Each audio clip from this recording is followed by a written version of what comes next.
Have you ever been through something and you don't know what just happened, but you know it was important to go through? This is that journey for me.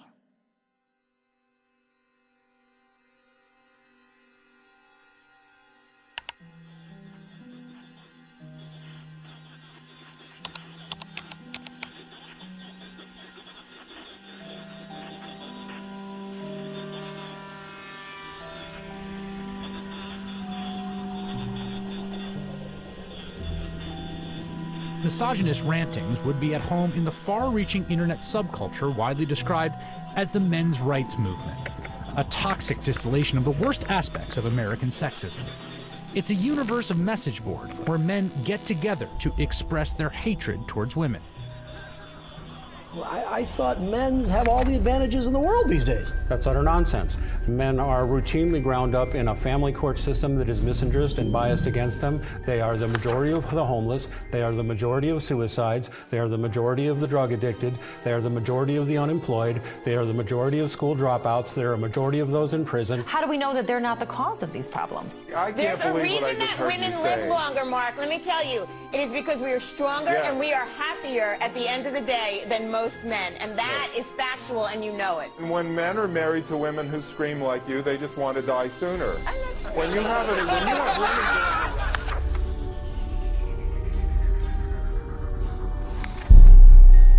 A voice for men, an online hub for men's rights activists, and they were founded by a man named Paul Elam.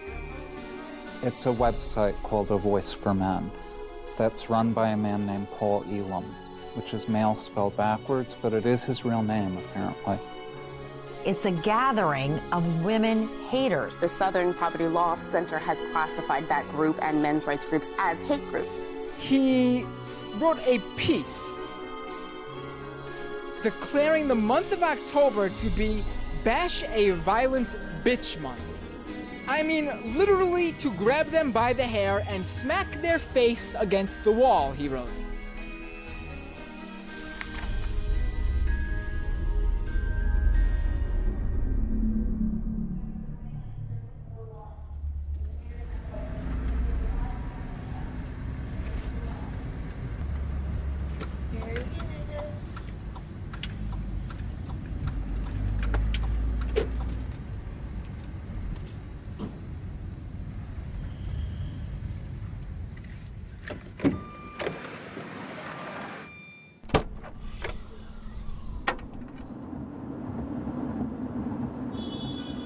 You may be wondering why I'm sitting in a car with notorious men's rights activist Paul Elam.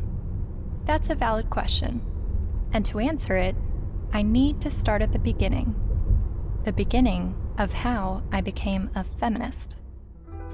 I was a quiet kid preferring to observe from afar. My mom put me in theater classes when I was 8 years old to break me out of my shell, and I loved it.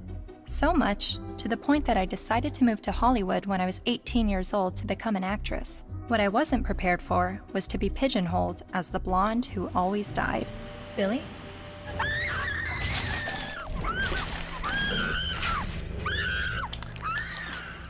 Granted, I had a good scream.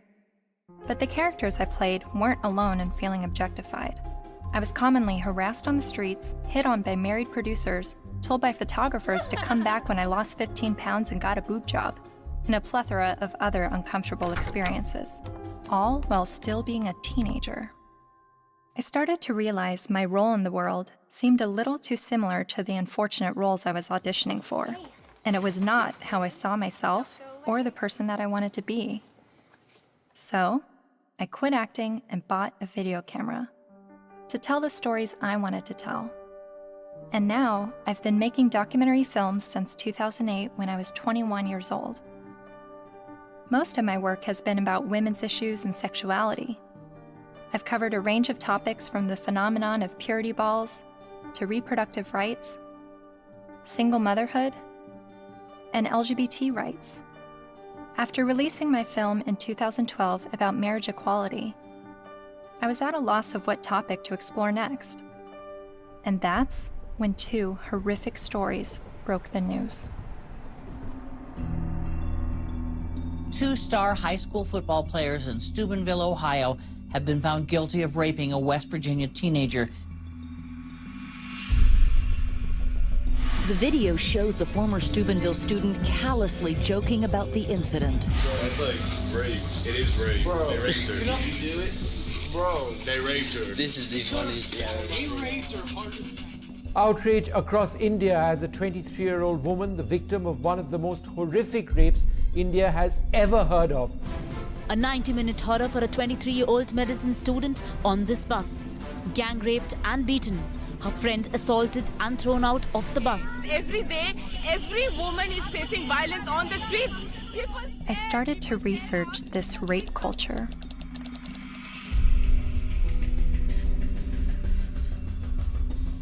A website called A Voice for Men popped up. Paul Elam wrote about how women long to live out their rape fantasies, to be taken by a man she's never spoken to, let alone given consent to.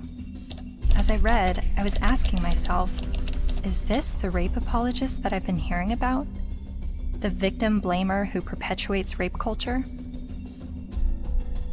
I continued to read A Voice for Men's website, often stopping around the halfway mark in every article because I could only read so many bitch, fuck, feminazi, and rape-tard words per minute. But even still, I kept reading, and thinking, and reading some more. I was trying to understand how these, what I perceived to be women haters, could have so many followers.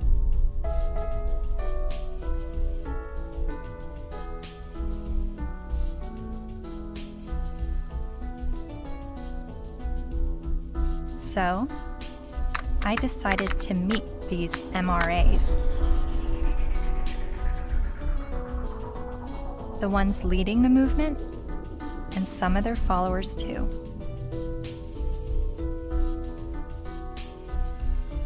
And this begins my journey down the rabbit hole.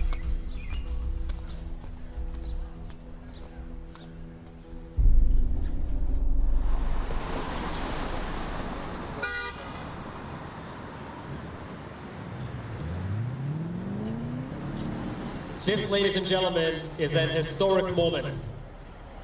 Never before has there been a gathering of this magnitude to support men's and boys' issues. We have got serious problems. I have been working in this area advocating for the rights of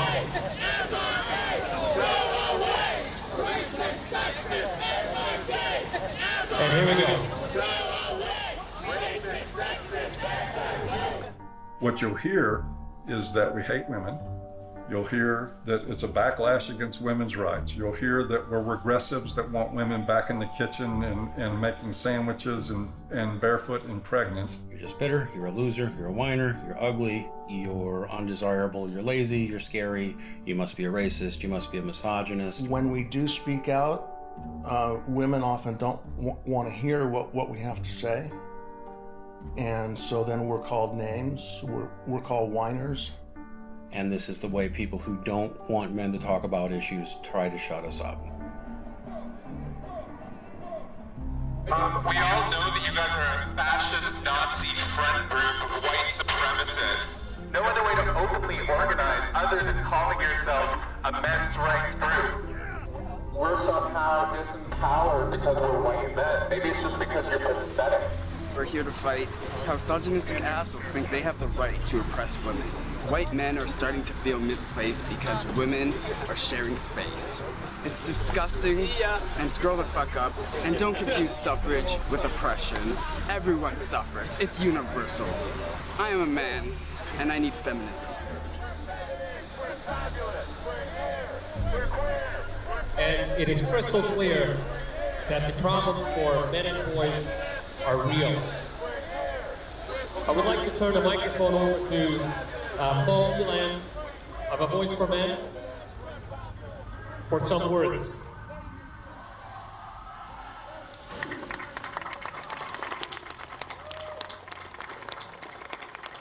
This is a historic day. I've never seen a gathering like this out of concern for the general state of affairs for men and boys in this culture.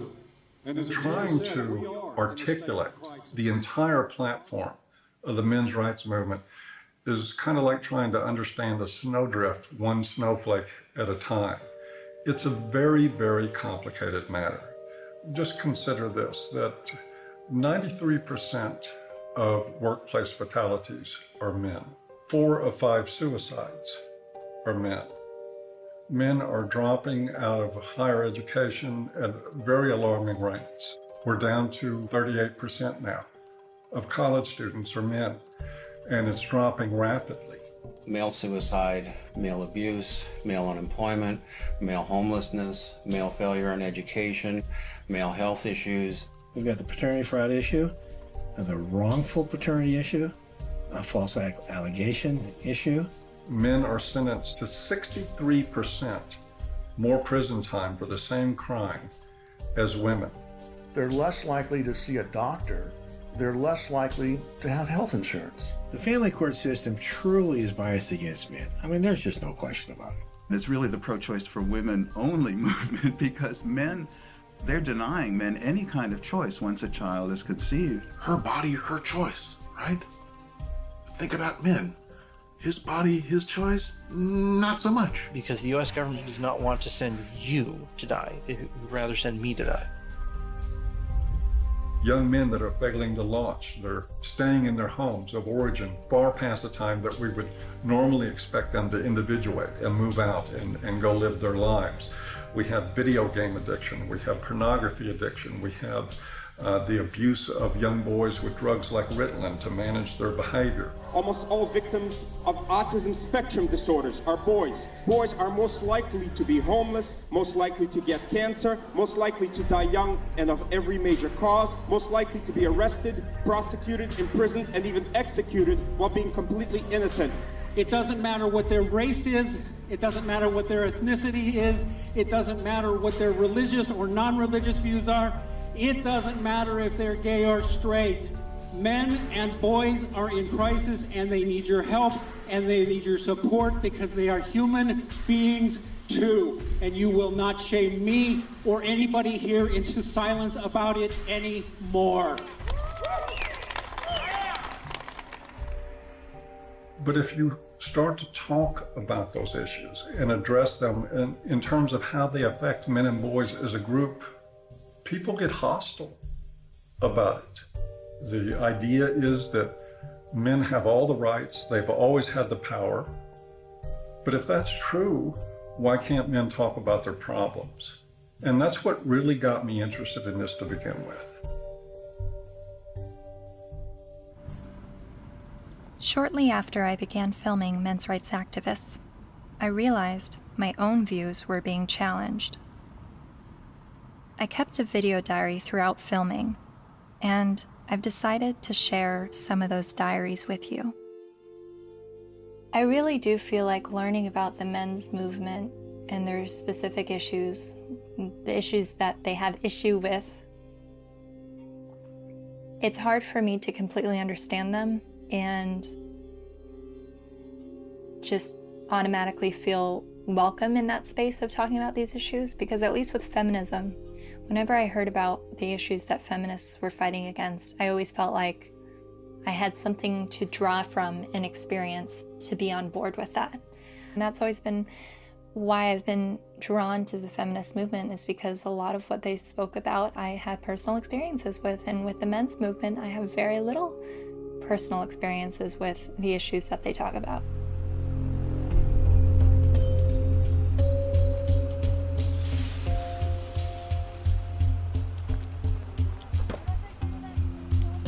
A cab driver who was driving a cab 70 hours a week was not saying, I am earning this money to have power over my wife. He was earning this money even though it took power away from his life. He was doing that so his child wouldn't have to drive that cab. The garbage collector does not get up at 3 or 4 in the morning in rain and sleet and snow and get out to do the garbage so he can have more power over his wife. That's power he's losing over his life in order to make his contribution, his sacrifice, his way of loving. And this has been translated into the culture of, you make more money than women do, you must therefore have more power. Meet Warren Farrell, best-selling author and self-styled social anthropologist, leading an assault on our traditional thinking about men. I asked my girlfriend at the time to buy me as a gift, I think it was for Christmas or for my birthday, Warren Farrell's book, The Myth of Male Power, which she did. And it just changed my whole life. And his premise was, while women are often seen as sex objects, men are often seen as success objects. And this resonated with me. He wrote this book that questioned our notions of power, of who had power and where it was. And it questioned the roles of men, but not the way feminists had always questioned gender roles. Every society that survived based on its ability to train its sons to be disposable. Disposable in war as warriors, disposable in work as firefighters, as workers on oil rigs and so on, coal miners, and indirectly, therefore, disposable as dads.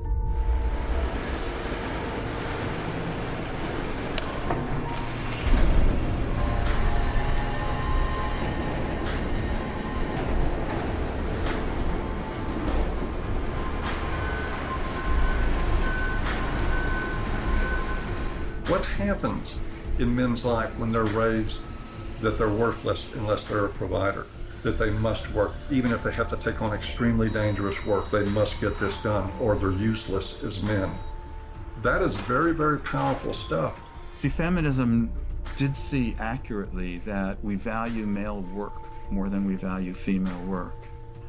But there's also the issue that we value female life more than we value male life.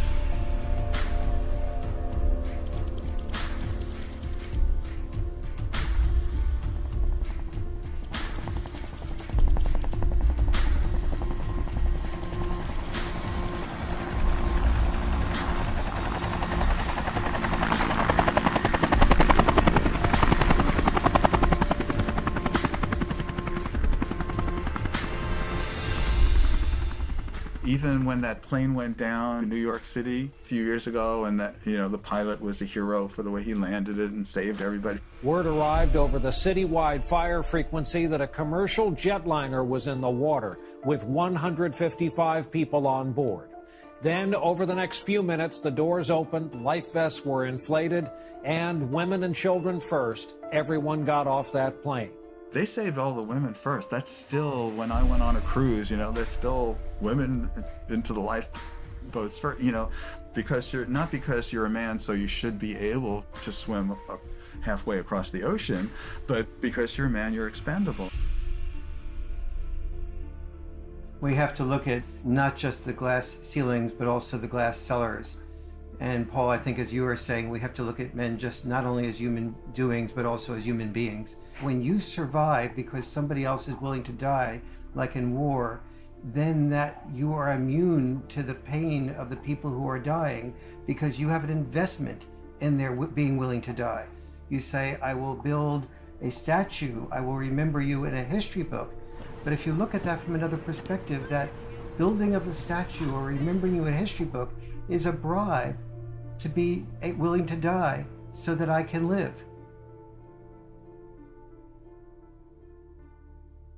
But both sexes, in the area where they are rejected, tend to turn what rejects them into an object. So the area where men... I'm watching this lecture that Warren Farrell's giving in the 90s. I see some women in the crowd, and a lot of them have their hands folded, and there is a little bit of uncomfortableness by being a woman in a crowd of people while the speaker's talking about how men are oppressed and women have it so great. It kind of puts you on the defensive as a woman. And understanding that I feel that way makes me wonder, are men having their arms crossed, listening to a feminist speaker talk about how men have all the power and women are oppressed? Are men feeling like, what are you talking about? I don't have power and we have it pretty shitty on this side of the grass too?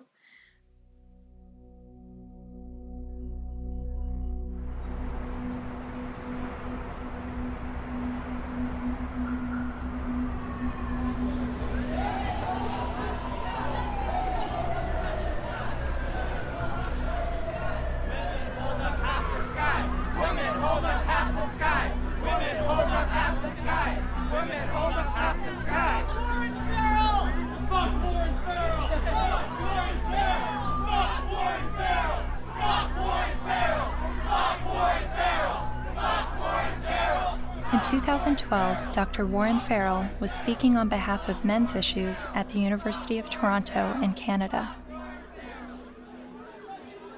A feminist group protested the event. Be fucking ashamed of yourself. You're fucking scum. You are fucking scum. Fucking rape apologist, incest supporting, woman hating, fucking scum. Is there someone else that can rate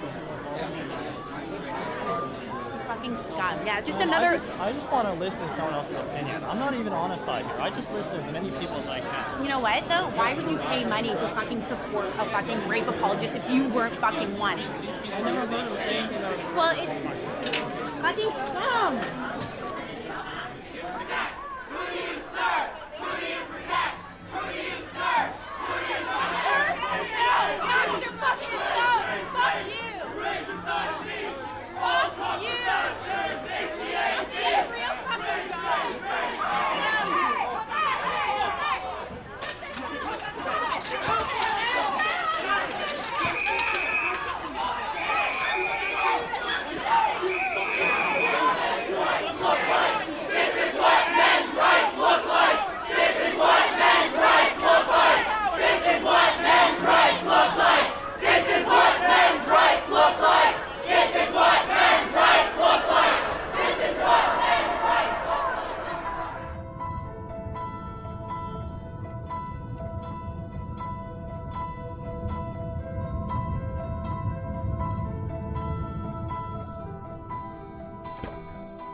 Hi, how are you? I'm Cassie. You're Cassie. Oh, for some reason I thought you were a male, which I'm just delighted that you're a female. Well, thank you. Very glad to meet you. Yeah, Come on in. Thank you. Thank you. But Farrell wasn't always so attentive to men. In fact, for years he focused almost exclusively on women's issues, rubbing shoulders with feminist leaders like Gloria Steinem. And he's still a card-carrying member of the National Organization for Women. I believe that women cannot hear what men do not say. And he's got a lot to say to both men and women in his provocative new book, The Myth of Male Power. I was making a very significant amount of money speaking around the world on behalf of women's issues alone. I went through a period of forming men's groups. And then when I listened to them, I thought, well, gee, this will be really helpful to present to audiences so that they can understand not only women's side, but men's side too, because I was really totally in the feminist camp. And immediately I saw my standing ovations drop. I started hearing that there was people saying, don't invite him there, to speak with us. And pretty soon I had, very few college and university speaking engagements. How did you originally get involved with feminism? Where did that all begin? I was doing my doctorate in political science at NYU in the late 60s, and the women's movement surfaced.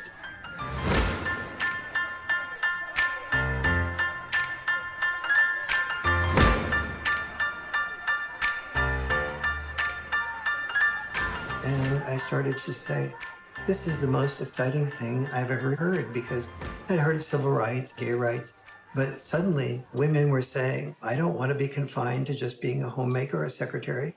And so it's like, why shouldn't women be encouraged to do everything they possibly can do?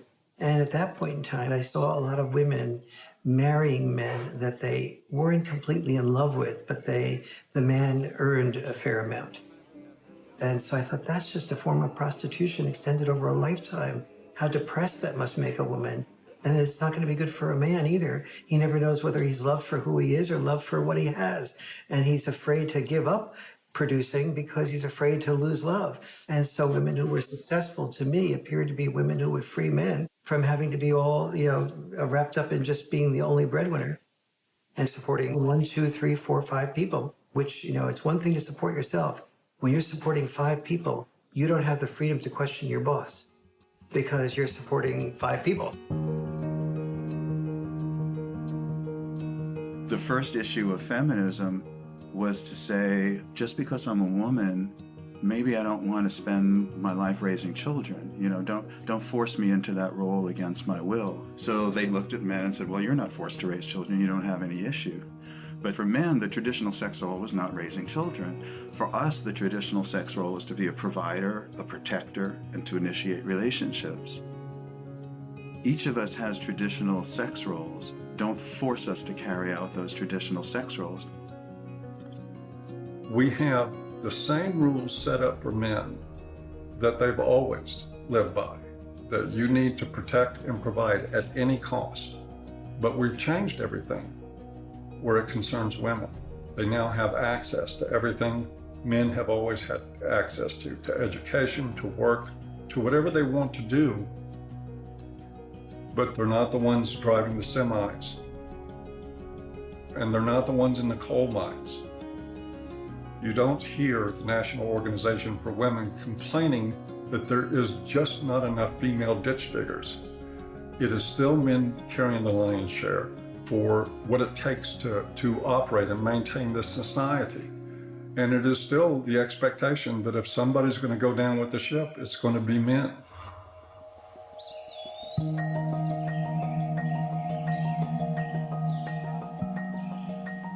Flexibility in roles is where we should be all headed. Any men's rights activist that I would support the portions of the women's movement that is encouraging women to have more flexibility in roles. So where do the men's movement and feminism disagree? Well, only on the fundamental belief that the women's movement says men are the oppressors, that we are involved in a patriarchal world in which men invented the rules to benefit men at the expense of women. But don't we live in a patriarchy? When most of the world's nations still have never had a female leader.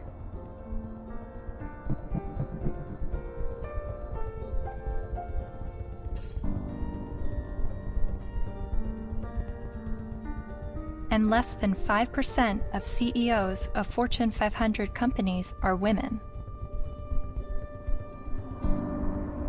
You have to look at this in a larger perspective. Patriarchy is the result of gender roles and not the vice versa. Traditionally, women's power and responsibility has been in the reproductive sphere, while men's power and responsibility was in the productive sphere. You have to reproduce to continue the species, and you have to produce to feed people so that they can reproduce. So, it's like they work together.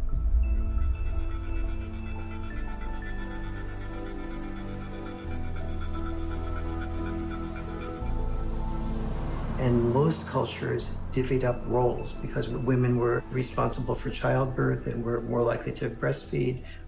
They're not more likely to, they did the breastfeeding. They tended to be involved in the role of raising children. Men tended to be involved in the role of raising money or making a killing of the animals or making a killing on Wall Street. But those were our obligations. So that's why industry was male-dominated and government was male-dominated, because that was our job.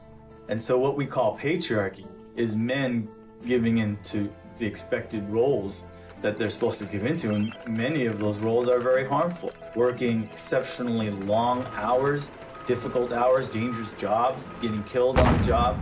Even politics, a lot of people describe as masochism. Imagine what it takes to be a successful politician. Imagine how much of your personal life that you give up, how much you work, how much privacy that you sacrifice, how much freedom in your day-to-day life that goes out the window. There are more men willing to do those things than there are women. But also, just because men are the ones, for instance, writing the laws in general, doesn't mean that the laws are protecting men. You hear about patriarchy, right? All the evils of the world's from patriarchy, but we're the ones dying, you know? And we die for you guys, you know, to protect our families, our friends. In every society that's ever existed, women have had privilege and protection that men did not.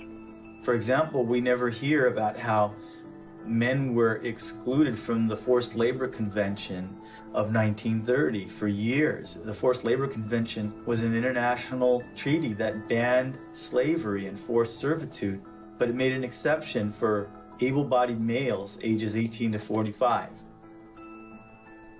Eventually, they got rid of that, but there was still an exemption for prisoners and military, which is 90% male. Stop pretending that you're oppressed and men are your oppressors. It's a lie, and it's a hurtful lie, and it's a hateful lie, and it's wrong.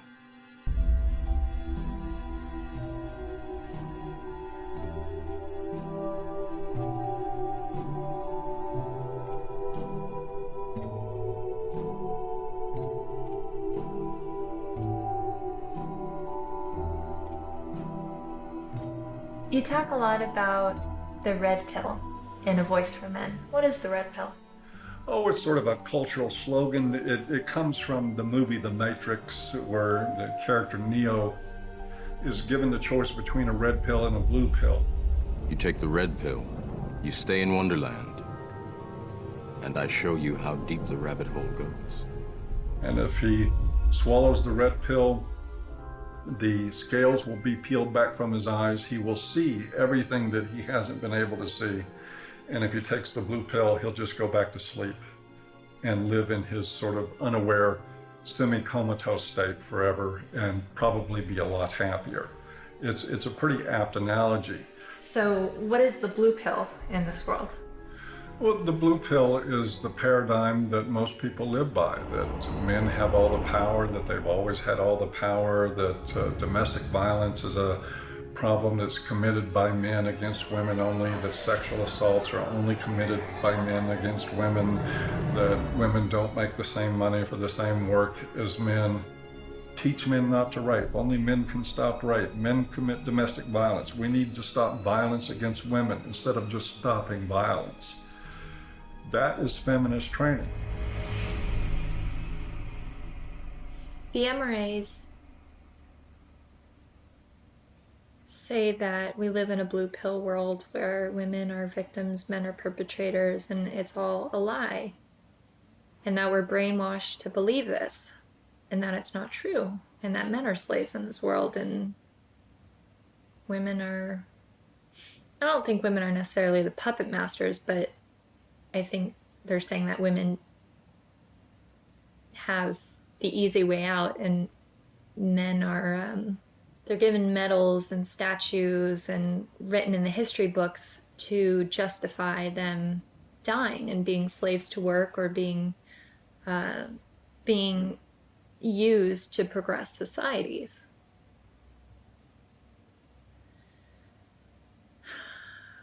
And I've believed for so long that I'm at a disadvantage for being a woman, and that I have to work harder than everyone else, and I have more to overcome, and I have more to prove just because of my gender.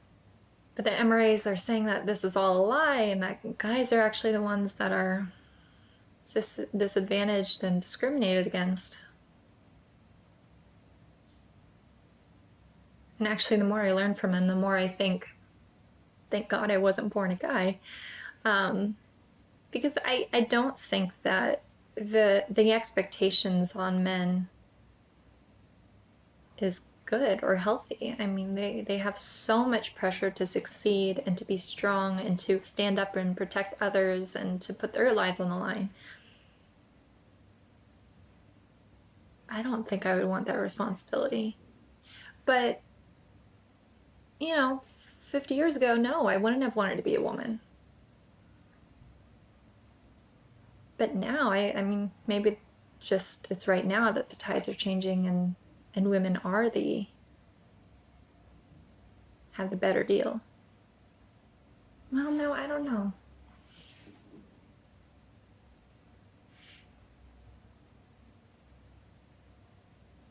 And then sometimes I think the MRAs are just duping me and giving such a strong pitch about what they believe in to convince me of something that's actually just some out there theory that men are discriminated against and women have the advantage.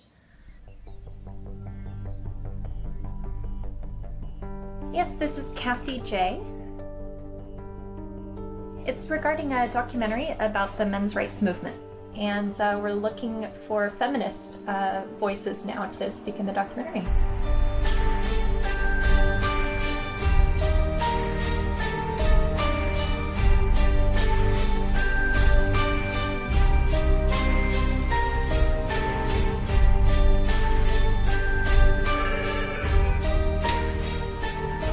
Feminist majority. Yeah, hold on just 1 second.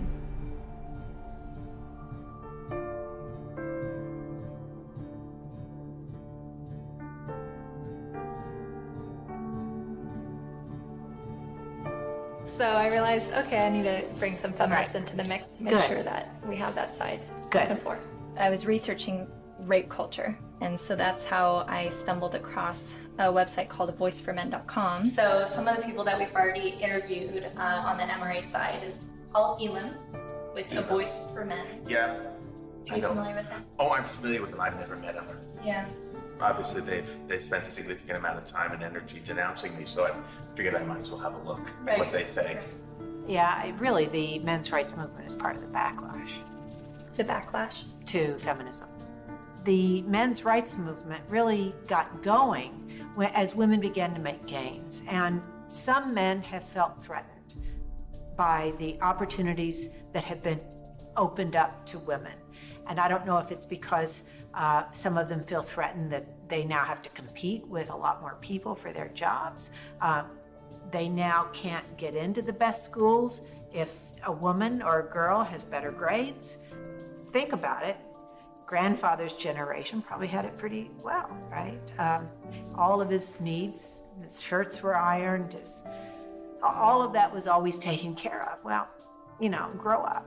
Realize the world has changed. And as much as the MRAs would like things to go back to the way they were, and use the argument that women have an advantage now, no person looking at the data can possibly say women have an advantage.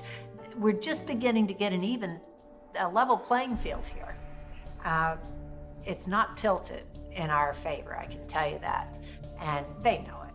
They know it.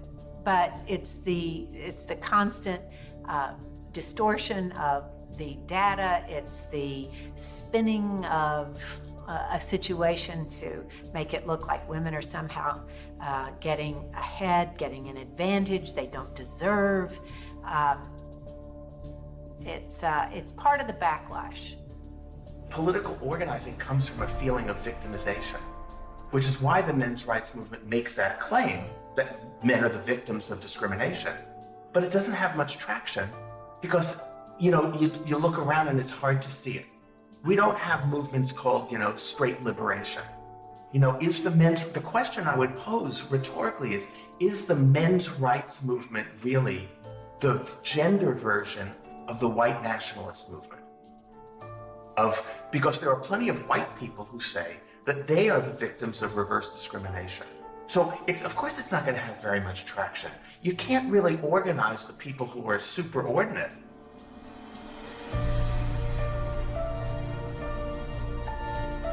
So do you think that men are being discriminated against in any way? Not under the law. Men are not disadvantaged under our laws. Or in the business world, as a class, men are not underrepresented on corporate boards or at the top of the Fortune 1000 companies. In the corporate world, in the business world, in a lot of parts of academia, in the military, in the sports world, still pretty much a male-dominated world, and where a lot of the privileges and power and status accrue to men. Men are advantaged over women, no question. No one can debate that, not with a serious, not in any seriousness.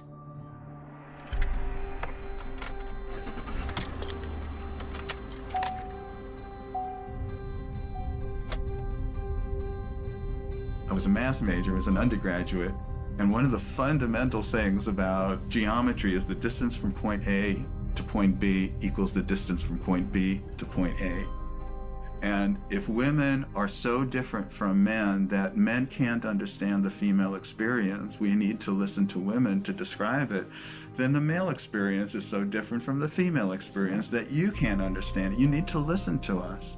You can't really compare how men and women have suffered from sexism, because there's no way to quantify, that kind of suffering. So if a woman says, well, I miss 30% of my income,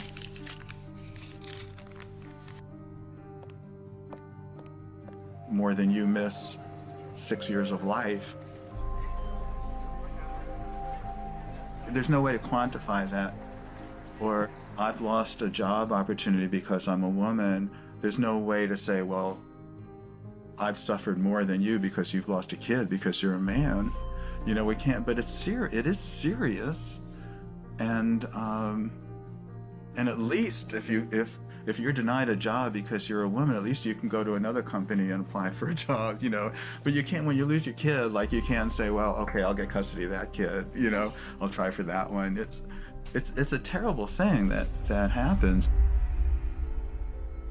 There was a case, the Serpico case. You might be too young to know the movie Serpico with Al Pacino. It was about a New York City undercover cop. He gets shot at the end of the movie and retires from the police force. And he was a real man, Frank Serpico. A woman after the movie, after this was made, decided she wanted to become a single mother and tricked him into fathering a child. And the court accepted that because she told her friends she was going to trick him, and they testified, and the court said, yes, you were tricked into it, and still awarded her over 90% of his police pension. So everything that he goes through in this movie to including getting shot to earn his pension, she won by sleeping with him one night.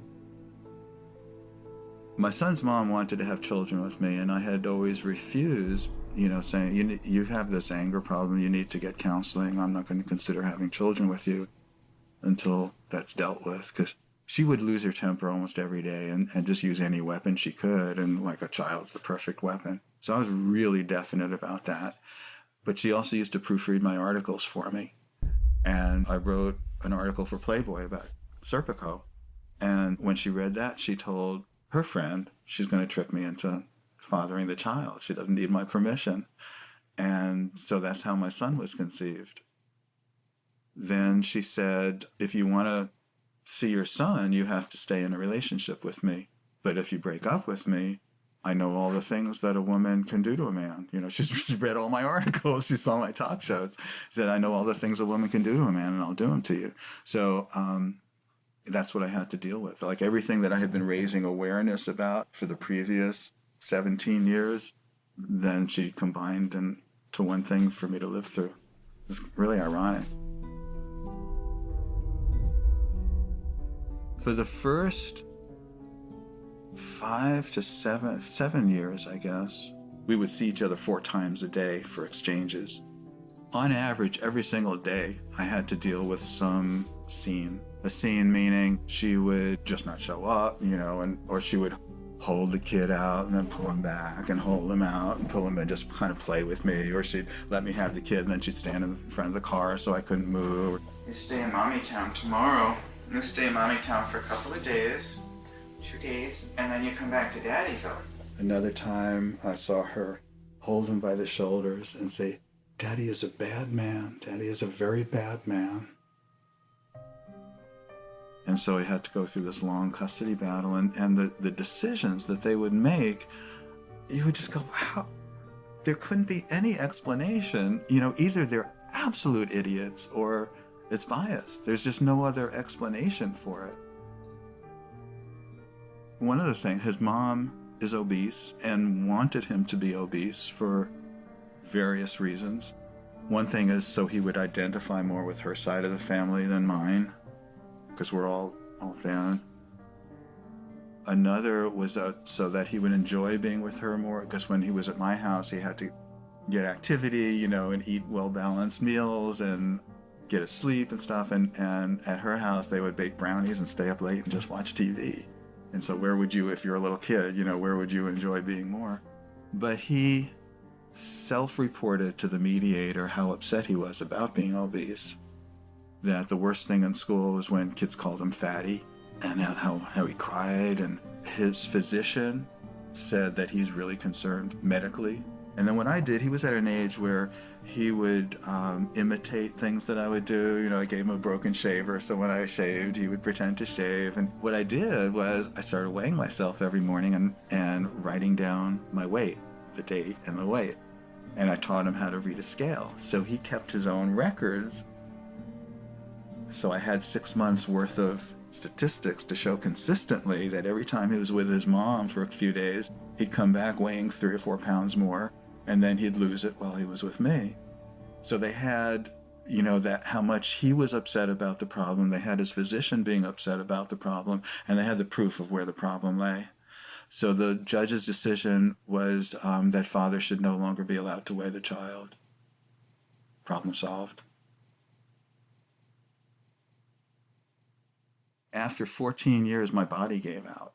I got sicker than I've ever been. I realized I'm going to die. That's not going to do anybody good. I've got to give up the fight. So I gave up custody. And so I don't see my son anymore. He hasn't been in my house since. So I did lose him. Just like a dream. You're like a guiding light shining in the night. Fred claims that during his 14-year custody battle, he spent the equivalent of 5 years of his gross income on legal fees, mediators, and child support payments. I was really in his life a lot longer than most fathers would have been. It's something most fathers can't afford. You are so beautiful to me.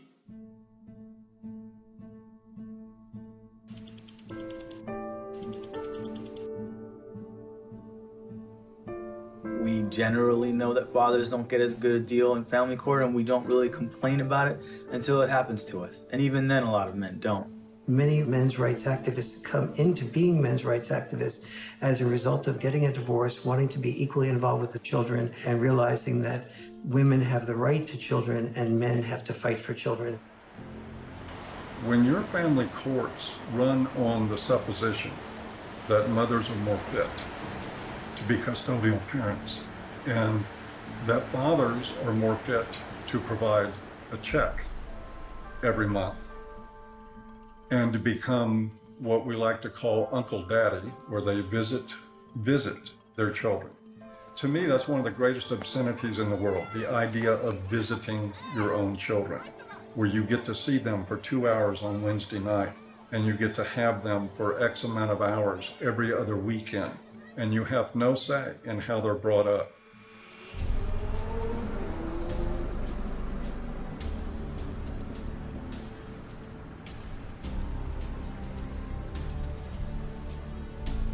You know, I can't tell you how many men have been in this office, in that chair, in tears because they can't see their kids.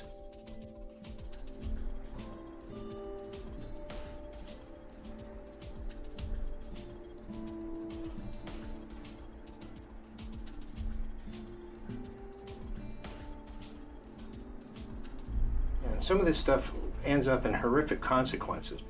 Like this gentleman here, it's his little son. They found him dead. Not the son, but the young man. In the desert with a bullet in his head. Day before the family court, where it became known that he was going to get to see his little guy even less. And of course, he'd been falsely accused one time after another. It had destroyed his life. It had bankrupted him. It had driven him into debt. It had caused him to miss work. He was about ready to lose his job. He was in the end of his rope, so he just decided to end it. The unfairness in the family courts, the unfairness in the way child support is so often structured, it's commonplace and it's everywhere. And the more you start to become conscious of it, the more you realize that it's there.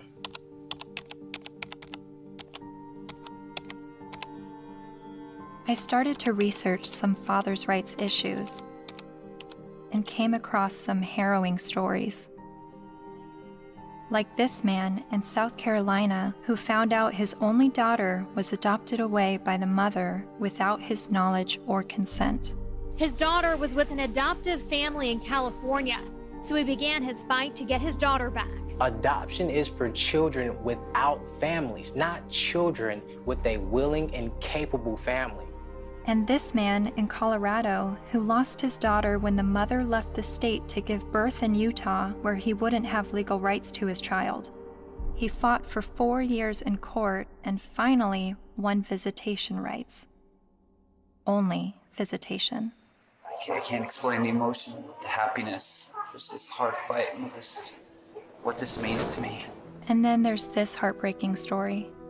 The 20-year-old father never left her side until he was forced to give her to adoptive parents this week after Kaylee's mother decided to put her up for adoption. In order to keep Kaylee, Colby needed to file paternity action, an affidavit, and a commencement notice with Utah's Vital Records a day before the mother signed the adoption papers relinquishing her rights. But in Colby's case, the mother only gave him a few hours' notice of what she was going to do. I would like her back. Men in the men's movement are not upset about having to be fathers. They're upset because they're not allowed to be fathers. That guy blows his head out, blows his brains out. It's a family court? And people don't think there's something wrong with that? And we just open the doors tomorrow for business as usual, and that's okay?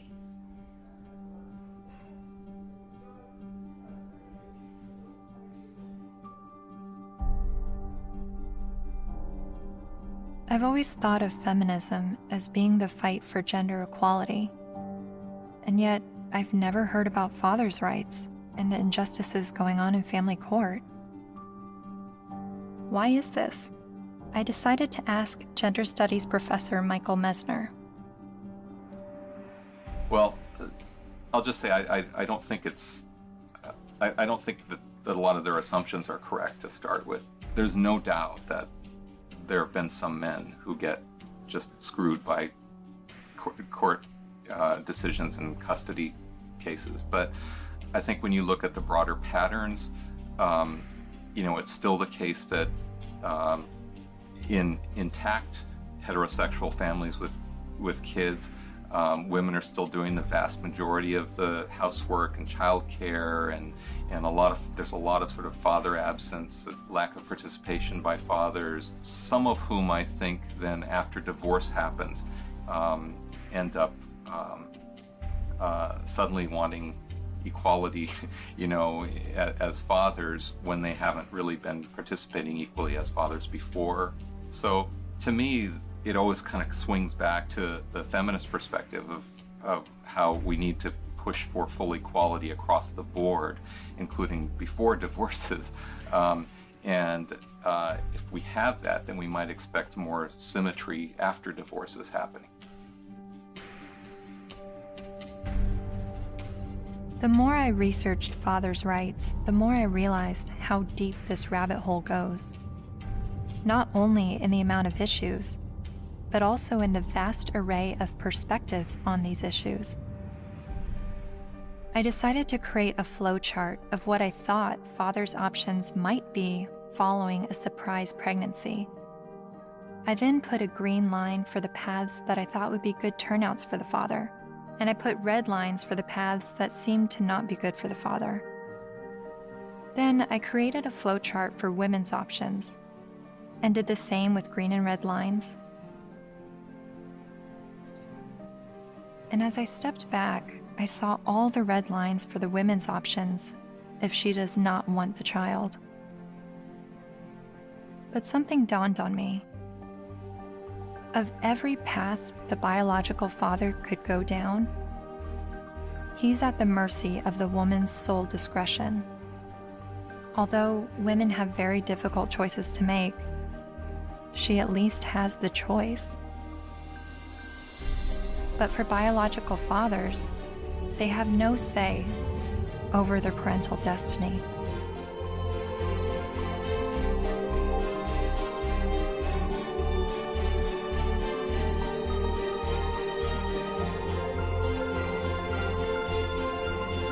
This is my friend Dara. She's 8 months pregnant with her first child, and she's a lifelong feminist.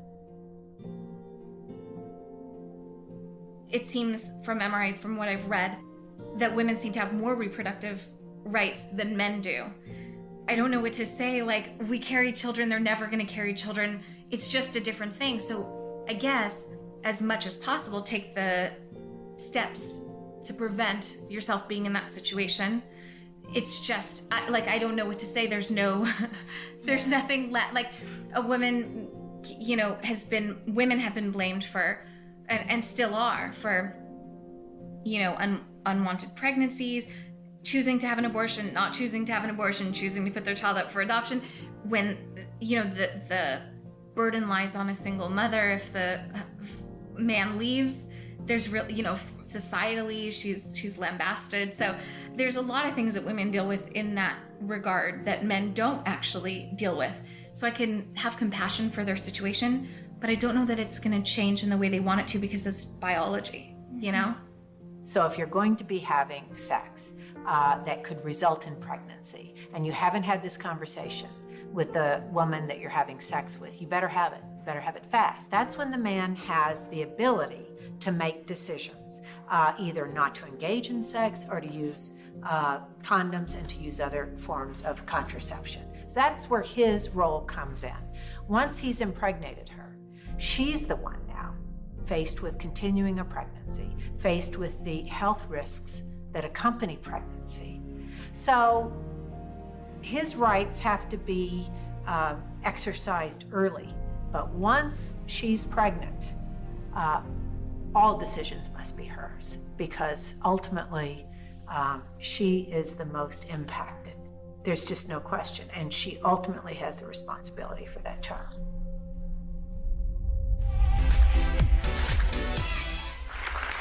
So before we were married, he promised me we would have 2 kids, and now he doesn't want any more. My friends think I should trick him and stop taking my birth control. Men have never been in control of our bodies. We're the ones in control. Clap if you think that she should trick him. My people. Up next, everybody. So it sounds like men's reproductive rights are limited to the choice of whether or not to have sex and the choice of whether or not to use protection. But what if he's tricked into fatherhood? Or what if he's not even the father? What does paternity fraud look like? It's ugly. It's extraordinarily ugly. And we have to distinguish between paternity fraud and wrongful paternity. What's the difference? Wrongful paternity can be innocent. Okay, we went to a party. I had sex with 6 guys. I think it was when I was hanging out the window I got pregnant, but I wasn't sure. But, you know, if anybody knows that guy's name, would you please have him call me? And then she names one of the other guys, and he didn't have sex with her. It wasn't malicious. It wasn't intentional. She wasn't trying to harm anybody. She was just trying to figure out who it was.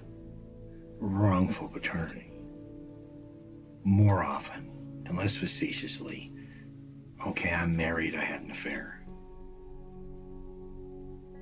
Obviously here, there's all sorts of problems because there are more victims than the person who's named as dear old dad, who may be the wrong one. There's everybody involved in the family, like a situation in Texas where the family had 5 little towhead kids, all guys, all little blondos. And all of a sudden, one day, one of the little blondo kids gets in trouble, has to go to the hospital. They can't get a hold of mom. They get a hold of dad. Dad rushes to the hospital. Needs to give blood. Whoops. Can't do it. Wrong blood. What? All the kids look alike. Turns out it was the guy down the street. You've heard of this case? No, it's a real case. So what happens to this family? Can you fathom what happens to this family? How do you think the kids feel when they find out dear old dad isn't dear old dad and is the guy down the street? How do you think dad feels? That these 5 little boys that he still loves dearly, when he finds out they're not his bio children, but he still can't tear away because he loves them. He's devoted himself to these. How do you think it feels? I mean, it's horrific. Horrific. That's not wrongful, that's deliberate. So that's paternity fraud. That's paternity fraud. She knew who the father was and lied about it. Paul was right when he said, trying to understand the men's rights movement is like trying to understand a snowdrift, one snowflake at a time. There are unique fathers' rights issues that vary between unmarried, married, and divorced dads. But there are also men's rights issues for non-biological fathers. Like this man who is facing jail time for failure to pay child support for a child that DNA tests prove isn't his. Carnell Alexander still owes more than $30,000 to the state for a child that's not his because the mom wrote his name down because she needed to name someone in order to get welfare benefits. And I had to put him down as the father. That was the only way I can get the system. I'm almost homeless. I'm almost in jail. I'm out of work. My money is being threatened to be taken. He says the law needs to be changed, so when this happens, as it often does, other men don't become dad by default.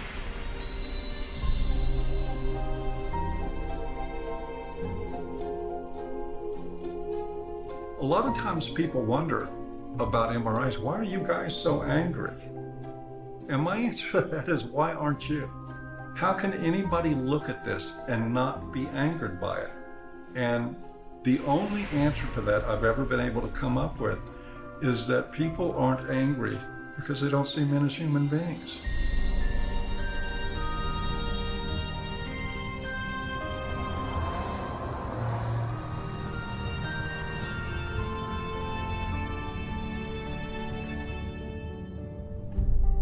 I continued traveling North America, meeting MRAs from all walks of life, hearing their personal stories, their red pill moments.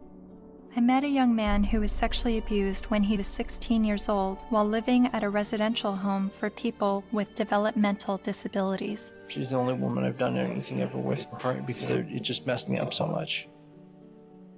She continues working there. She hit me in the face. She actually hit me throughout the house, chasing me throughout the house. When I reported my domestic assault to the police officers, I did not at all bring up the fact that I was sexually assaulted, because if he wasn't going to believe that I was a victim of domestic violence, there was no way he was going to believe that I was going to be a victim of sexual assault. I met the honey badgers, women who are men's rights advocates.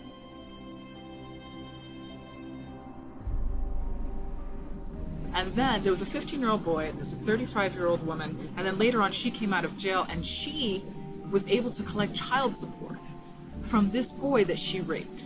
Yeah. After getting out of jail. So there's lack of fairness for men in the court systems. When police officers would show up to domestic violence case, there was often men were just taken away without asking what even happened. It's just presumed that men are the criminals. I was assaulted several times, and I never got any help. I went to the police still bleeding a couple of times. And one police officer said, I'll never forget this. He said, if she starts hitting you again, you better get out of there fast, because if she just breaks a fingernail trying to hit you, we'll arrest you. I mean, I can't tell you at this point how many guys I've talked to who are like, yeah, you know, she stabbed me and they put me in jail. Not only are there endless studies that show women are just as violent as men are, when I would talk about it, invariably, men would start coming out of the woodwork with stories. Stories they were afraid to tell, stories that they got laughed at for, stories that they got blamed for. It's hideous. This is not flattering to men, to talk about men's vulnerabilities. No. To talk about the ways that they are not strong and that they are, well, weak. And to be honest about it, it's not flattering. A solution for both genders is that we need to be able to recognize how men are vulnerable, and we need to be able to recognize how women are actors. Because we have a huge blind spot, especially when women do bad things.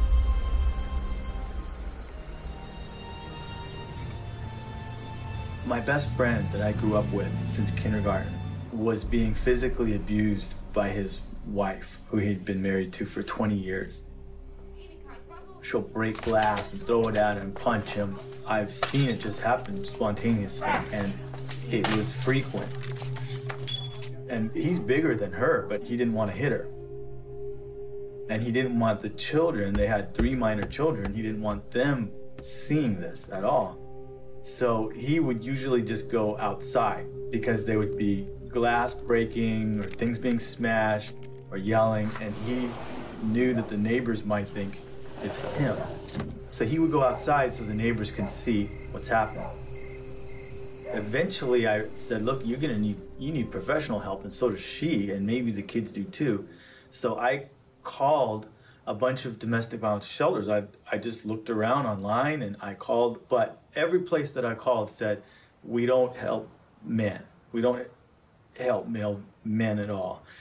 And I started becoming curious about why that was, because I learned that these were state-funded shelters.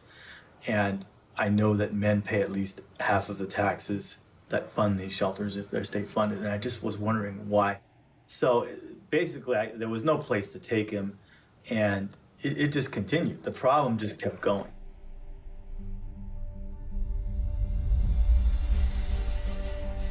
In the United States, there are over 2,000 domestic violence shelters. All of them serve female victims, and nearly all of them turn away male victims. In fact, as of 2016, there's only a single domestic violence shelter for men. My initial reaction was that there needed to be thousands more women's shelters because that many more women are being battered. But as it turns out, 1 in 3 women and 1 in 4 men will be victims of physical violence by an intimate partner in their lifetime. Sure, there's a slight majority of female victims, but how can that excuse denying men help? Couldn't this be considered gender discrimination?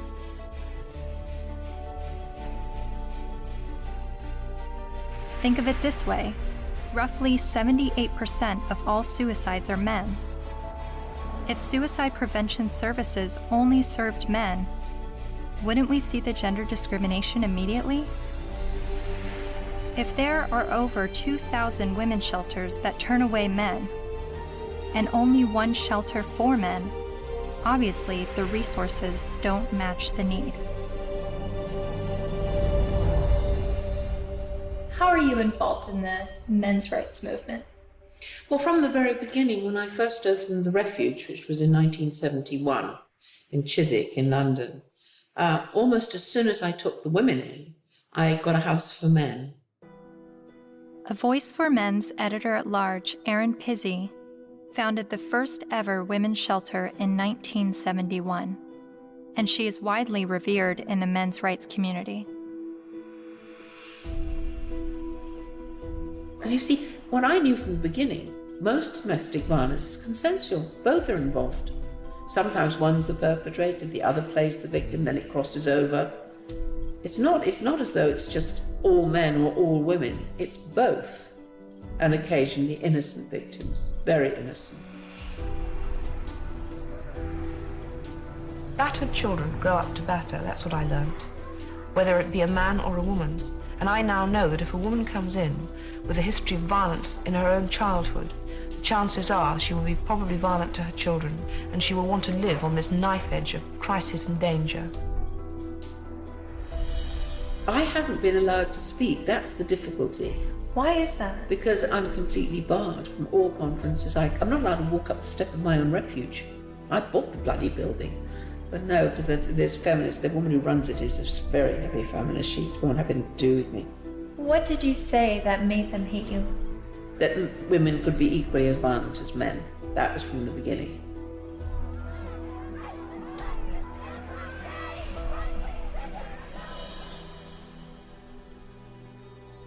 Erin Pizzey says that 62 of the first 100 women to enter her refuge were just as violent as the men they left, and violent towards their children. But there's levels of violence, isn't there? I do not affect that I'm violent. Well, I'm violent. So, you know, I'm very violent. Well, verbally, and you know, I could quite easily hit somebody. You know, very, very easily. And I've had an argument. But the feminists I've met have an entirely different take on domestic violence.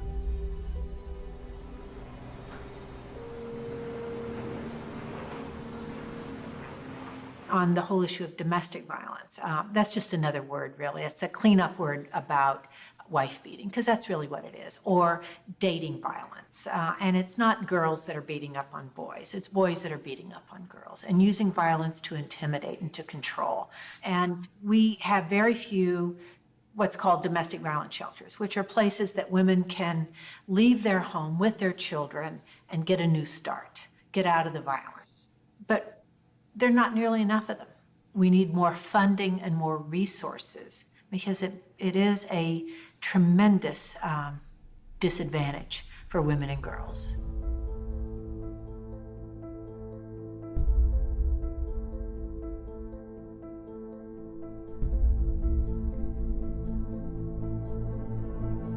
In 2014, the CDC released a report revealing that over 5.4 million men and 4.7 million women had been victims of intimate partner physical violence within the previous 12 months. But then why does the media paint domestic violence as a women's issue? The World Health Organization says 1 in 3 women are abused by their partner.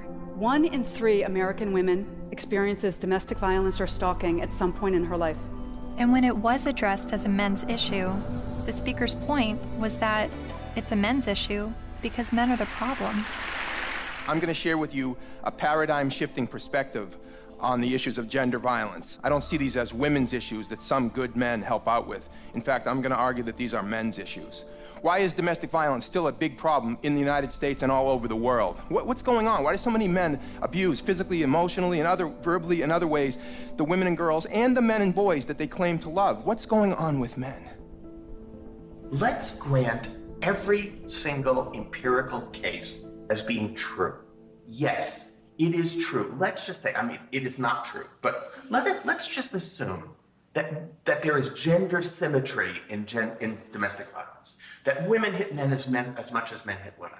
If I were to say that, I would say, and therefore we need boatloads more funding for domestic violence, to develop shelters and adequate interventions, because there's this hidden epidemic of men who are being beaten up by women. Or I could say, as the men's rights movement do, therefore we shouldn't have these shelters and we shouldn't fund them because the women are all lying. Well, it seems to me that if you really believe in gender symmetry, it's not that you want to, you're not questioning the number of women. You're just saying the number of men in society. You would want to join with women who are anti-violence to say, we have a real problem here. You know, it's not even a gender problem. It's a problem of women hitting men and men hitting women. We've got to get boatloads more funding. Let's work together. That seems the logical response to this. But instead they're saying it's like a zero-sum game. If we fund the women, then we're going to ignore the men. Well, we're not going to ignore the women because we all agree that the levels are as high as we say. But it does sound like a zero-sum game when only women are receiving services in domestic violence situations. And of all the men's rights activists I've met, none of them question the number of female victims, but they are calling attention to the high number of male victims that are being dismissed. So why aren't men's rights activists and feminists working together? Michael Kimmel briefly said something that made me wonder. He said it would no longer be a gender problem if both men and women were equally victims of domestic violence. Is that why the number of male victims are never addressed? To me, it's been fraud for all these years.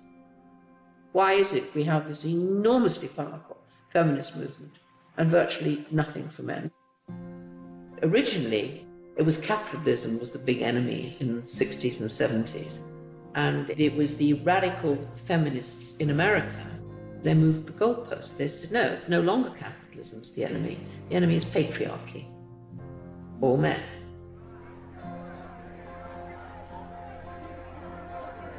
And that's how the women's movement began. And it was enormously successful. The new mood in the refuges was going to be that no men could work in refuges and can't today. They can't sit on the boards. And boys over 9 or possibly 12 can't go into refuges, or you call them shelters. Their mothers have to make other arrangements for them, which I find shocking. And it ring-fenced money. I think that that particular time when the feminist movement were desperate for funding because they'd run out of publicity, and they were desperate for funding, and they needed a just cause. And unfortunately, it fell into their laps. It's an enormous industry. I mean, violence against women, they get something like, well, it's $1 billion and over a year. And an awful lot of that goes on really supposedly rehabilitating men, but essentially punishing them with something that's called the Duluth model. Duluth Power and Control Wheel. You guys know about that? No. I gave you a copy. In 1977, I think, a bunch of crazy women up in Duluth, Minnesota figured out they had the solution to domestic violence, and it was all about patriarchy and all about men. And it's the Duluth Power and Control Wheel. Because men are all about power and control. Of course, not you ladies. You guys, you don't control anything. You have no power. You're just sweet and innocent little things. Okay. So when this power and control wheel is divided up in all these things, you know, about who does this and who does that and blah, blah, blah. Of course, it's all men.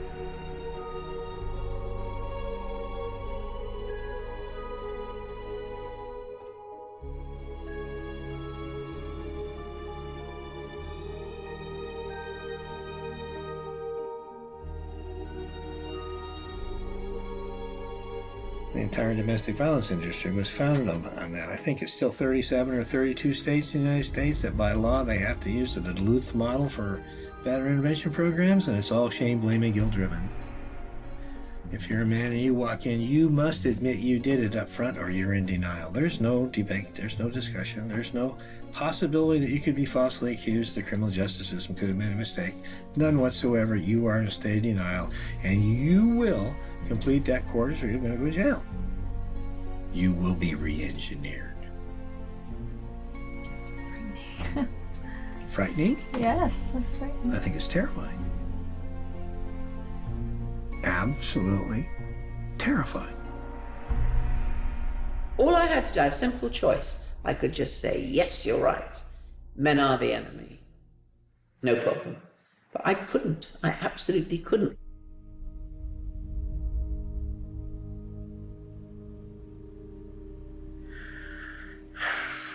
Just getting overwhelmed. Because I don't know where I'm headed with what I believe and what is right and what is wrong and who is wrong and who is right, and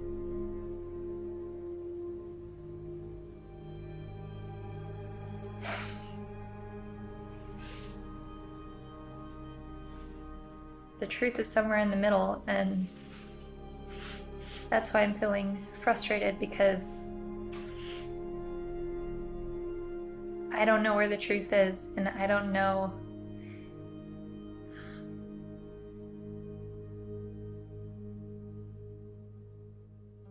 When I decided to make a film on the men's rights movement, I never anticipated questioning my feminist views.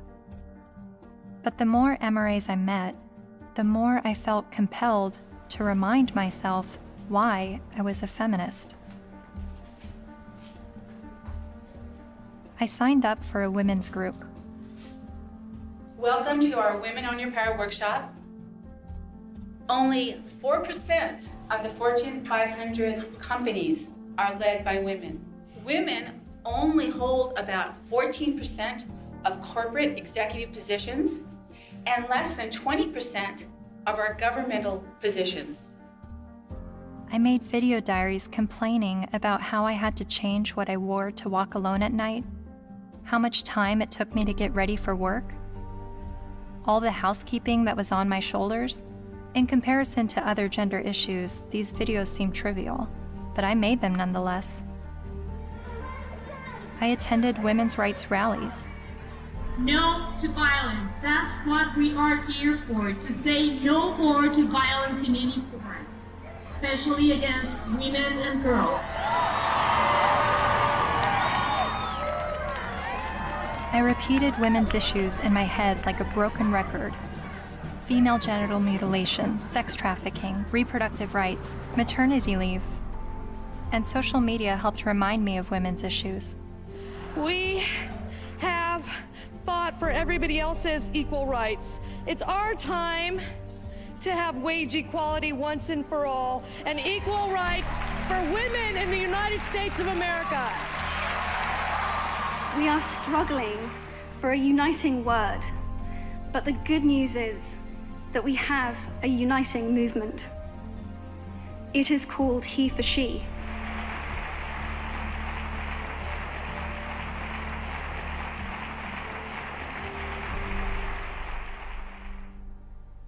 Whenever I hear the MRA's point of view about how difficult it is for them, I immediately go to, well, what about us? What is it like for us? And then I get on the defensive and want to make sure that women's struggles are also heard. And I don't know if that's necessary, because the MRAs are saying that the feminist perspective is the mainstream perspective. But even when I hear their issues, I still want to speak up for the women, because I feel like, I don't know why I feel like talking about one gender's issues now neglects the other. And I guess that's what MRAs have been dealing with, is always hearing about women's issues and feeling like their issues are neglected. But whenever I hear them talk about men's issues, I feel like I need to stand up for women and say, this is what we're dealing with, an equal opposite.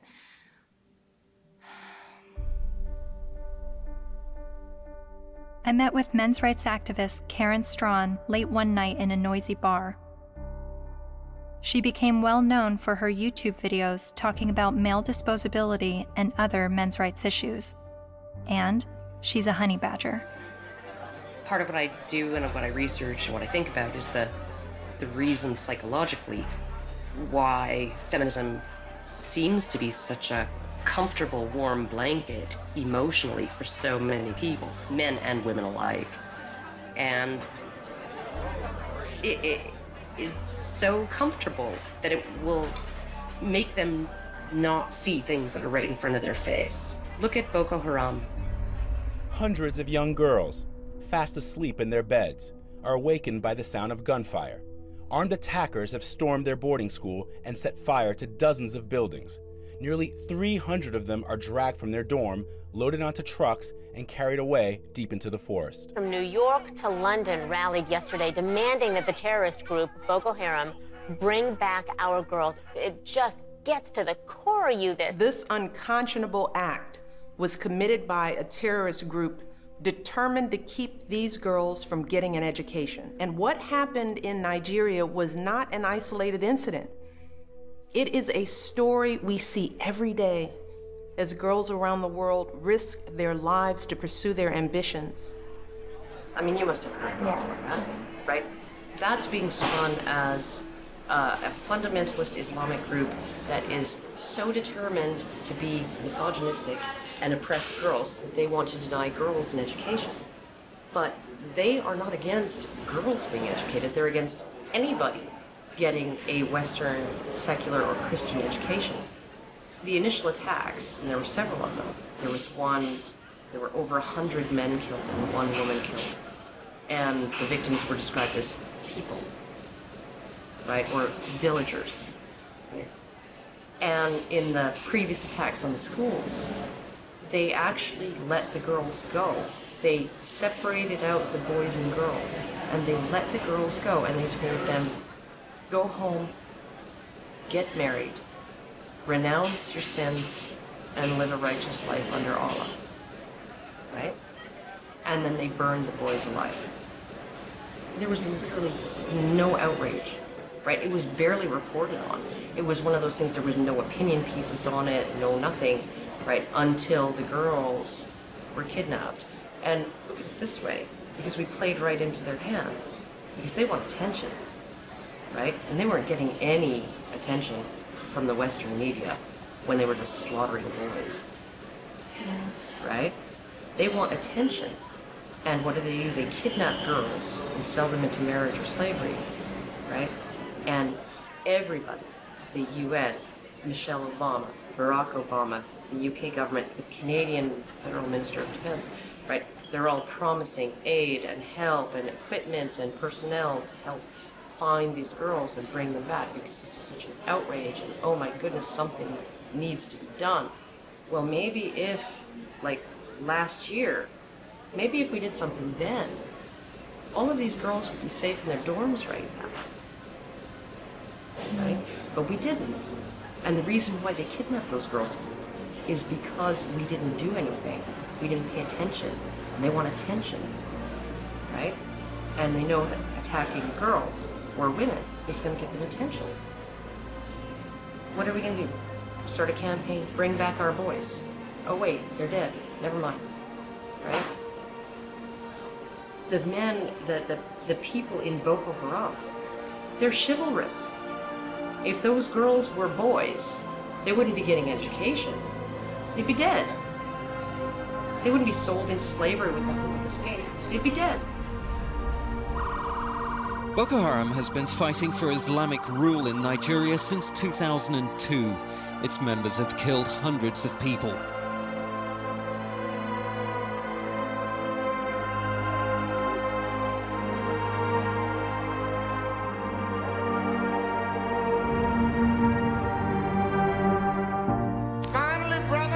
At least 69 dead, although some reports put the number at about 150 and scores more injured.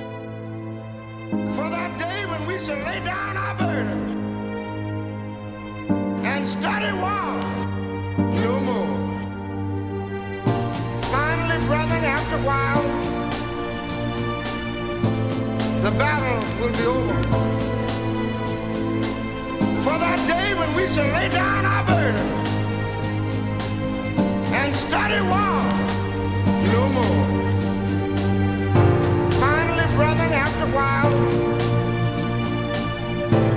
the battle will be over. For that day when we shall lay down our burden and study war no more. Finally, brethren, after a while, the battle will be over. For that day when we shall lay down our burden and study war no more. Finally, brethren, after a while, the battle will be over.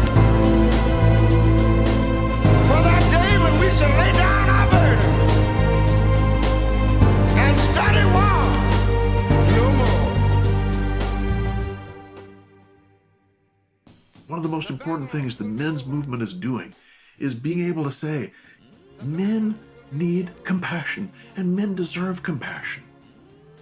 And to have that happen, I'm not expecting it in my lifetime. It's an ocean of pain out there.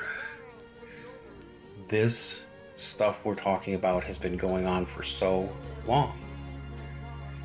And nobody listens. Nobody cares. It's one thing when you look at what happens to women and you feel normal, healthy outrage about it, and that should happen. But when you can look at what's happening in our courts to men, in our medical establishment to men, in our schools to men, and yet we remain so cerebral about all of it. Yes, well, that is certainly something to consider. If it were happening to any other group, we would be having protests from coast to coast. And the fact is that it is happening to men every day, right in front of our eyes, and people will get angry at you if you try to talk about it. That's how deep the prejudice runs.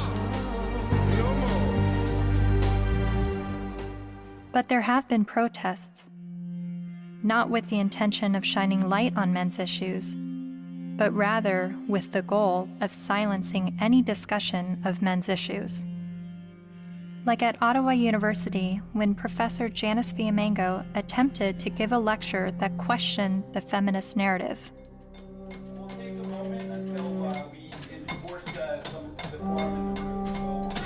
So you think this is a victory? Yeah, why are you so frightened of hearing an opinion different from your own? Then there was the first international conference on men's issues in Michigan, where even Ms. Magazine urged its readers to protest the conference in hopes of shutting it down.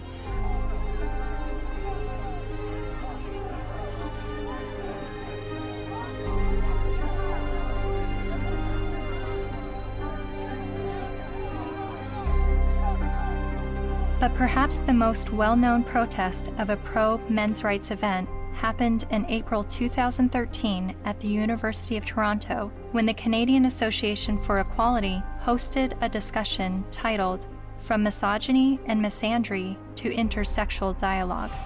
About in my 20s, when I went to Columbia to study art history, and that was in '68, and that was the height of the epidemic.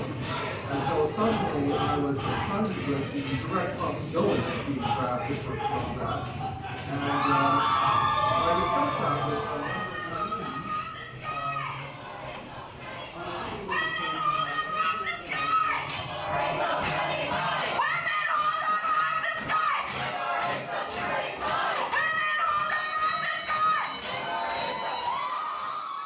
A feminist group protesting the event illegally pulled the fire alarm and successfully shut down the event.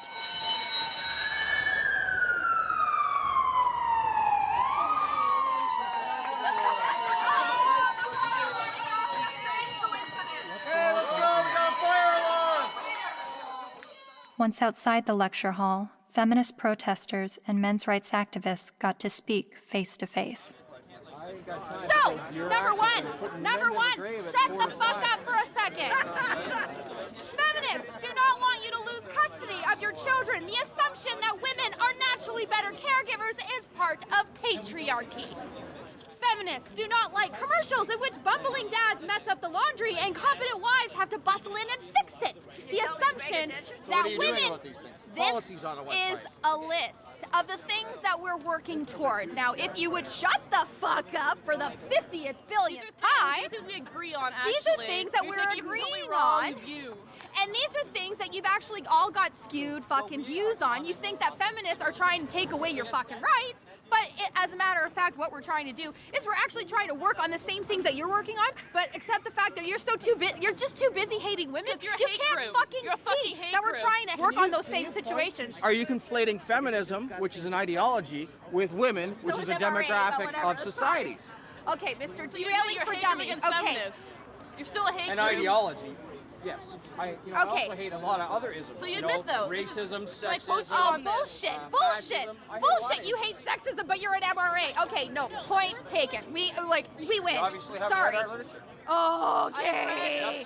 You don't actually work on anything. You're not creating any change in the fucking world. Your fucking website's a hate website against feminists. You're not actually creating any change. Feminists do not want you to have to make alimony payments. Alimony is set up to combat the fact that women have been historically expected to prioritize domestic duties over professional goals, thus minimizing their earning potential if their traditional marriages end. The assumption... I'm reading, fuckface. I'm trying to I'm letting everybody else hear it, okay? It's not just for you, Mr. Entitled. The assumption that wives should... Why do you think the men's rights movement is at odds with feminism? What has created that clash and that war between each other? Well, one, feminism has spent the last 50 years demonizing men, which is sort of one of the problems. Feminist scholars have characterized men as inherently violent, inherently bad, inherently predatory, inherently oppressive. They have postulated that masculinity is a disease. Feminists aren't the only problem. The problems didn't start with feminism. So when I start criticizing feminism, I want you to know you're just part of the problem. They're just part of the problem. You calling men oppressors and women oppressed demonizes men, and I believe diminishes women at the same time. It's a way of telling men to shut up. It's a way of telling men that their experiences don't matter. You tell a man he's privileged, therefore anything he's gone through or anything he has to say doesn't matter. His lived experiences don't matter because he's privileged. So, how old were you when you started calling yourself a feminist? Or how many years ago? It was probably about 3 years ago, I guess you can say. I'm relatively new. Yeah, but I'm pretty loud, so silence only helps the oppressor, not the oppressed. A lot of MRAs say that feminism doesn't fight for the rights of men. What would you say to that? Crimea River. Really, because feminism is a movement about the discrepancies when it comes to women's equality, because we're still not there yet. You know, so don't even start with that whole, oh, but you don't think about the men's issue. Well, then you know what? Start your own goddamn movement, which they have, but maybe make it a little more about legitimate issues like custody and alimony and things that you think are unequal, which all stem from patriarchy, not from, oh my God, feminists are trying to take away our kids. No, dipshit. That's not what we're trying to do. We're not trying to do that. I mean, if they look at the root causes of why, for example, you know, women get custody more often than men do, women are supposed to be the mothers. They're supposed to be the natural born caregivers. So obviously, duh, you has a vagina, so obviously you're going to be able to take care of the kitties. That's really what it is. It all stems from sexism against women. It's just the oppression dialectic needs to go. It's so hard to convince people to look at men's rights activism and support it without first allowing them to at least escape the stranglehold that feminism has on their minds. I do believe it is dogma. It's zealotry. There are good people in the feminist movement. There are not good people in the radical feminist movement.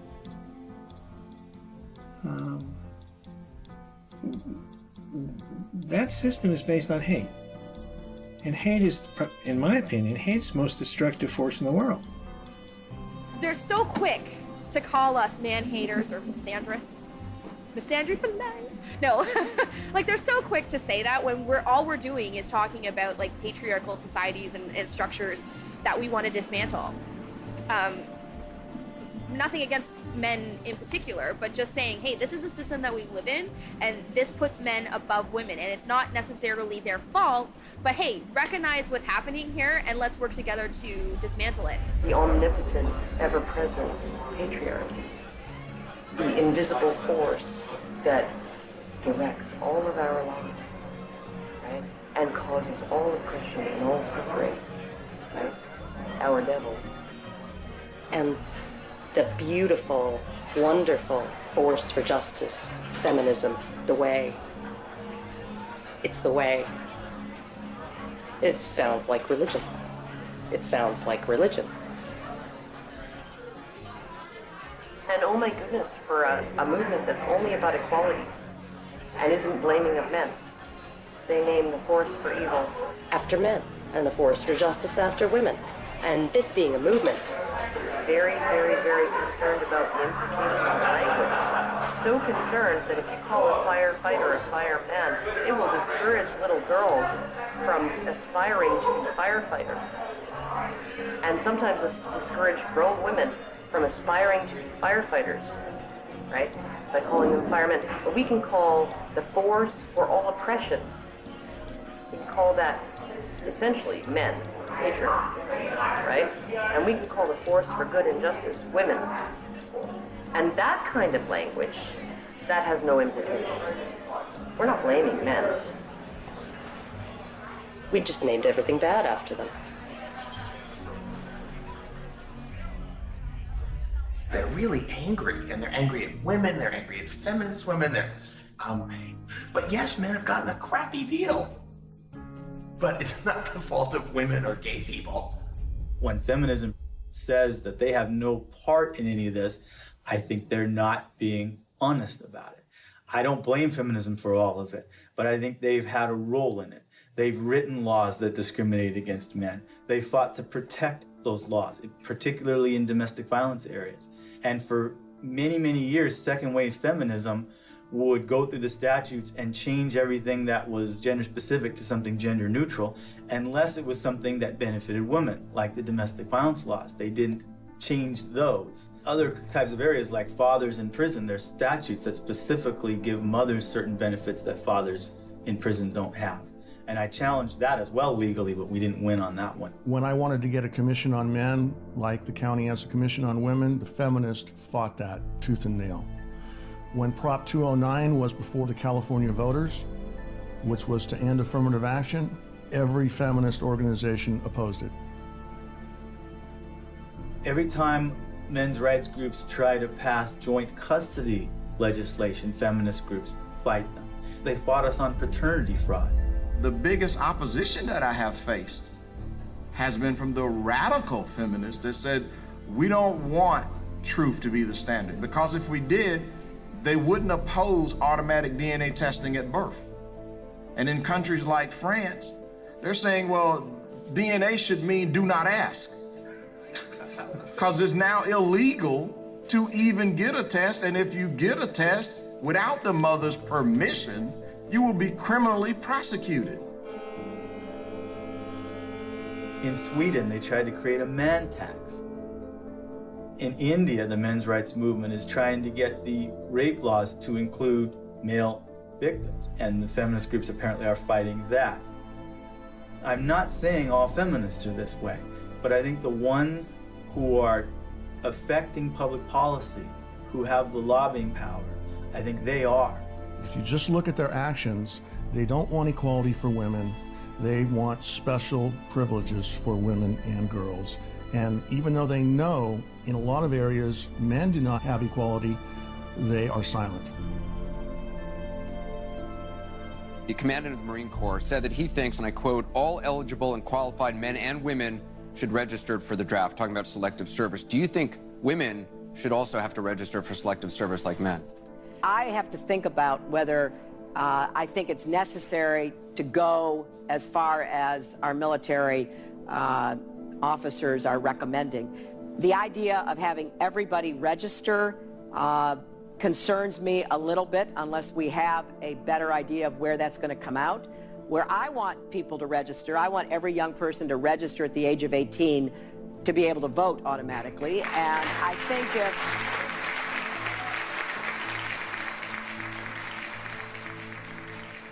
What's the motivation? People don't ask, what's the motivation? Do we need a men's rights movement? No, we need common sense.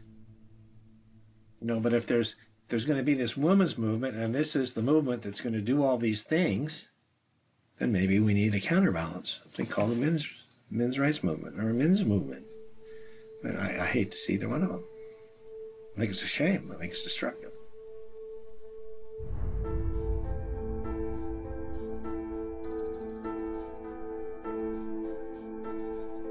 I'm hearing what the men's rights activists are saying, and I'm finding the sources to support what they're saying. Men are just as likely to be victims of intimate partner physical violence. Men have little to no control over their parental destiny, especially when he's tricked into fatherhood or he's raising a child that he later finds out isn't his. The sentencing disparity between men and women is 6 times larger than the sentencing disparity between blacks and whites. So while a black man may be sentenced to 10% more prison time for the same crime as a white man, a man is sentenced to over 60% more prison time than a woman arrested for the same crime.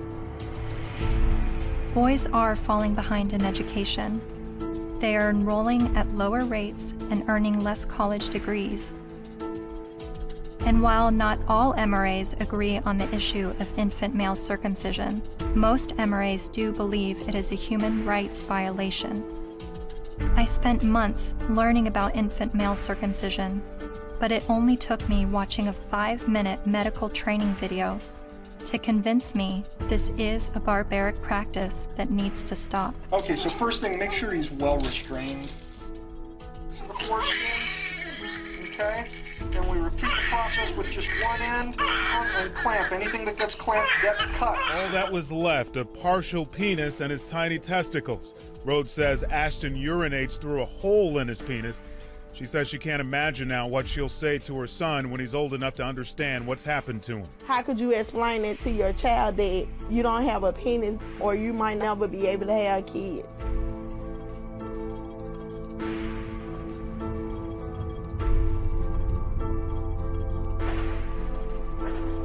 Yes, men are the majority of workplace deaths and injuries, war deaths, suicides. They have a shorter life expectancy. Warren Farrell makes the argument that prostate cancer and breast cancer mortality rates are similar, but funding disproportionately supports breast cancer research and awareness over prostate cancer. The red pill is about looking at these issues in an honest way, even when it's uncomfortable. And these things are uncomfortable, but without the willingness to set aside the programming and to set aside the false beliefs about what power is and what women are and who women are. Part of what we do is a pretty serious critique of both sexes. It's brutal, but critiquing the sexes is a real valuable thing. Feminists don't want you to do it though, unless you're portraying women as victim and men as perpetrator. The red pill is about understanding that men and women, like everything else in life, it's a mixed bag. You've got victims and perpetrators on both sides of the fence. And that's all. It's real simple. It's just not easy.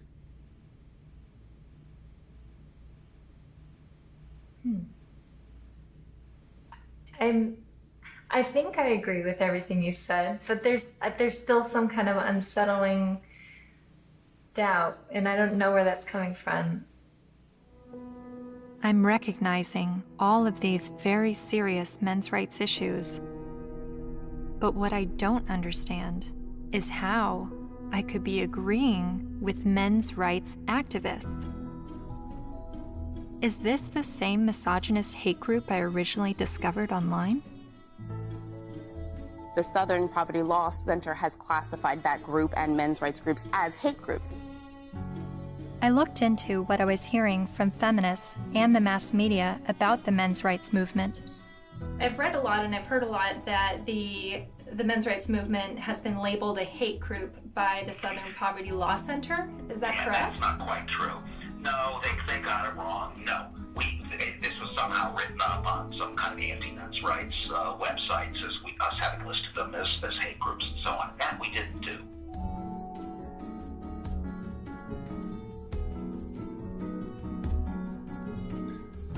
he wrote a piece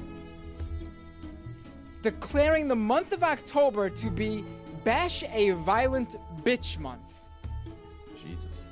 I mean, literally to grab them by the hair and smack their face against the wall, he wrote. I then discovered that Paul Elam's famous Bash a Violent Bitch article was written in response to this article by Jezebel called Have You Ever Beat Up a Boyfriend? 'Cause, we have. The article cited a study that revealed 70% of non-reciprocated violence was perpetuated by women. The author then went on to say that she conducted an informal survey at the office, and the gist of her findings was that many women had physically assaulted their man, and it was interpreted as either being funny or he was asking for it. I couldn't help but see the hypocrisy in a major feminist website making light of abusing men, and MRAs stinging back only to have the media paint them as the abusers. Something else to think about. Arriving on campus, boys will also see the effects of women's studies programs, now usually termed gender studies programs. Make no mistake about it, however, they are still women's studies programs. I teach in the gender studies program at Wagner. There are about 900 such programs worldwide, and about 400 of them are in the States. By comparison to those 900 programs worldwide, there is one men's studies program. In 4 years, Center for Men and Masculinities is to be established at a state of New York university, the one in Stony Brook. It will be headed by Professor Michael Kimmel, a sociologist. Its advisors will include, probably among the advisors are funders as well, the actress and fitness expert Jane Fonda, Gloria Steinem, and Eve Ensler, the author of Vagina Monologues.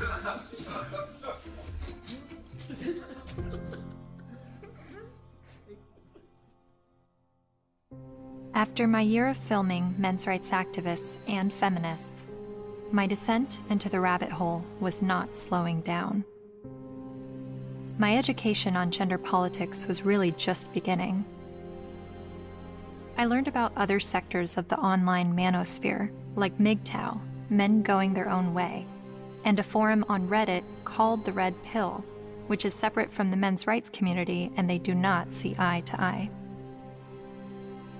I'm told an easy way to remember the difference is that while MRAs want to change the system, Reddit's The Red Pill want to take advantage of the system, and MGTOW want to leave the system.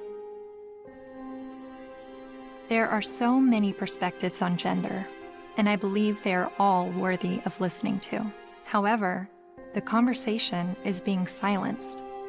For a society to accept anything said on behalf of women's rights, and then to shame any dialogue about men's rights and call it hate speech is precisely the problem. I don't know where I'm headed, but I know what I left behind. I no longer call myself a feminist.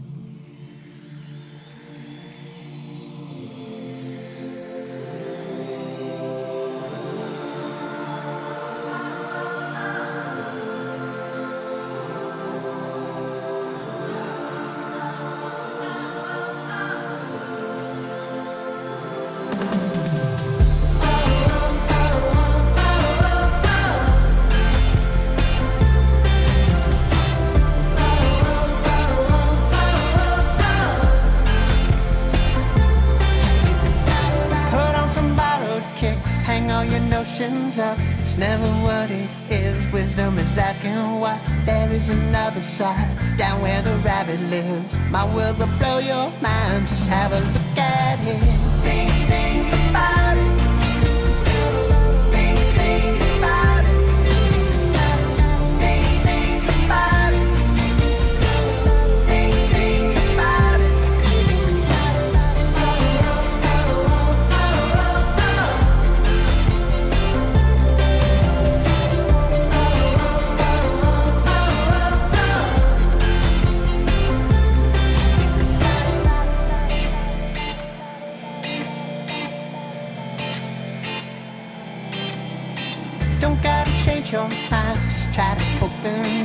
I'll let you use my eyes, see what I'm dealing with. People with different stories, divided by different categories and reasons why. The smart speak, the wise they listen.